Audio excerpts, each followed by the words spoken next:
खबर अमरोहा से। कांग्रेस के पूर्व नेता आचार्य प्रमोद कृष्ण अपने बयानों को लेकर अक्सर सुर्खियों में रहते हैं। एक बार फिर उन्होंने राहुल गांधी पर निशाना साधा है। अमरोहा में उन्होंने राहुल गांधी को लेकर लोकसभा में नेता विपक्ष बताए जाने पर आचार्य प्रमोद कृष्ण ने तंज कसते हुए कहा कि राहुल गांधी को पूरे विपक्ष को निपटाने में 15 महीने से ज्यादा समय नहीं लगेगा। उन्होंने कहा, कांग्रेस को बर्बाद करने में राहुल गांधी जी को 15 साल लग गए। मुझे लगता है कि विपक्ष को निपटाने में 15 महीने नहीं लगेंगे। राहुल गांधी को सियासत सीखनी पड़ेगी। हम आपको बता चलते हैं, उन्होंने असदुद्दीन ओवैसी के द्वारा फिलिस्तीन जिंदाबाद के नारे लगाए जाने पर कहा, ओवैसी को फिलिस्तीन से चुनाव लड़ना चाहिए। हमारी भी फिलिस्तीन के प्रति हमदर्दी है। भारत जिंदाबाद था, भारत जिंदाबाद है। यूपी की रिक्त सीटों पर होने वाले उपचुनाव पर कांग्रेस सपा के एक साथ लड़ने पर कहा, अखिलेश यादव बड़ी मुश्किल से नेता बने हैं, अब अपनी जमीन को कांग्रेस को क्यों दें। जैसे केजरीवाल ने कह दिया था कि हम दिल्ली में समझौता करेंगे, पंजाब में नहीं, ऐसे ही अखिलेश यादव भी किसी दिन कह सकते हैं कि वह अकेले चुनाव लड़ेंगे। महात्मा गांधी चाहते थे कांग्रेस खत्म हो, उनकी इच्छा को नेहरू, इंदिरा गांधी, राजीव गांधी पूरा नहीं कर पाए। राहुल गांधी ने 15-16 सालों में कर दिया। बारिश के बाद रामनगरी अयोध्या में हो रहे जलभराव, राम मंदिर की आलोचना के सवाल पर कहा, लीकेज राम मंदिर में नहीं है, रामद्रोहियों के दिमाग में है। यह बड़े खुश हो रहे हैं कि राम मंदिर में पानी भर गया।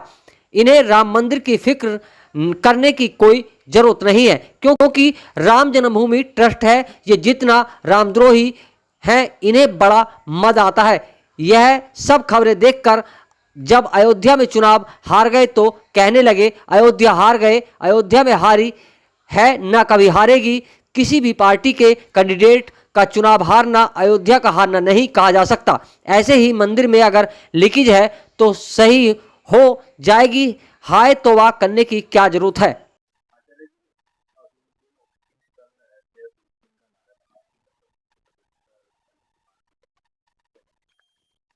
असदुद्दीन ओवैसी साहब बड़े दानिश्वर आदमी हैं। उन्होंने जो कहा है वो बड़ा सोच समझ के कहा होगा। उन्हें मालूम है कि उनकी सदस्यता कोई रद्द नहीं करेगा। उनकी सदस्यता रद्द करने से कोई लेना देना थोड़ा ही है। अगर उन्हें इतनी मोहब्बत है वहां, तो वो वहां जाके चुनाव लड़े। अब संसद भारत की, सांसद भारत का नारे लगाएं दूसरे को, तो ठीक नहीं है।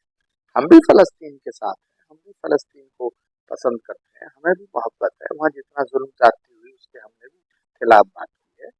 लेकिन अपना वतन अपना वतन, अपना मुल्क अपना मुल्क। भारत जिंदाबाद था, भारत जिंदाबाद रहेगा।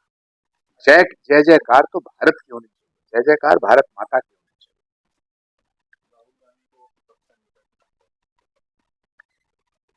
कि कांग्रेस को खत्म करने में उन्हें 15 साल लगे, विपक्ष को खत्म करने में मुझे नहीं लगता 15 महीने से ज्यादा टाइम लगेगा।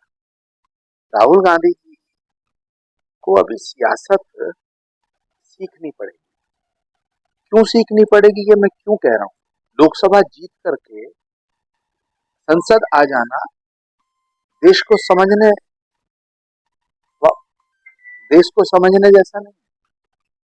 सियासत के लिए देश को समझना पड़ेगा, और देश को समझने के लिए भारत की संस्कृति, भारत के संस्कार, भारत की सभ्यता, सनातन को समझने की जरूरत है।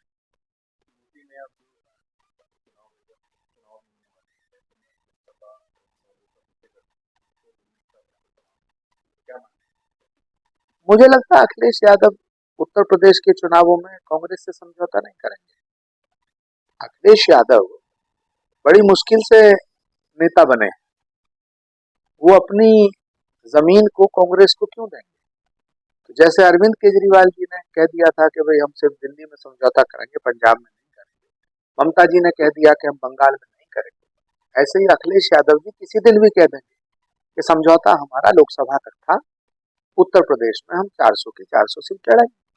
तो कांग्रेस कहीं की भी नहीं रह पाएगी। इसीलिए तो मैं कह रहा हूँ, महात्मा गांधी चाहते थे, उनकी इच्छा थी कि कांग्रेस खत्म हो जाए।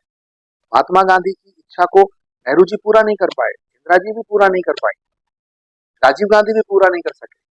जो काम इंदिरा जी, नेहरू जी, राजीव जी नहीं कर पाए, वो 15-16 सालों में राहुल गांधी जी ने कर दिया।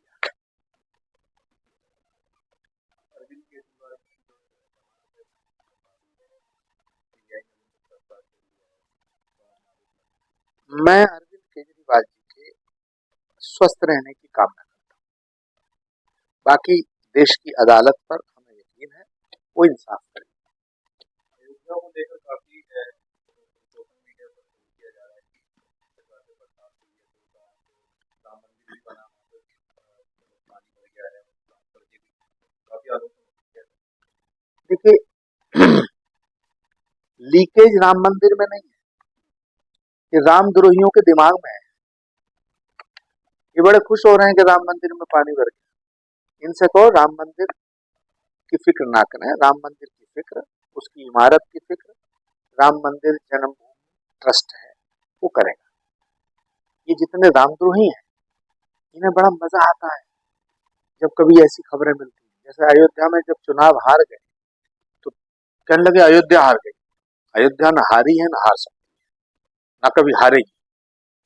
किसी भी पार्टी के कैंडिडेट का चुनाव हारना अयोध्या का हारना नहीं कहा जा सकता। ऐसे ही मंदिर है कि इमारत है, उसमें कहीं लीकेज है तो ठीक हो जाएगी, उसमें हाय तौबा करने की क्या जरूरत है।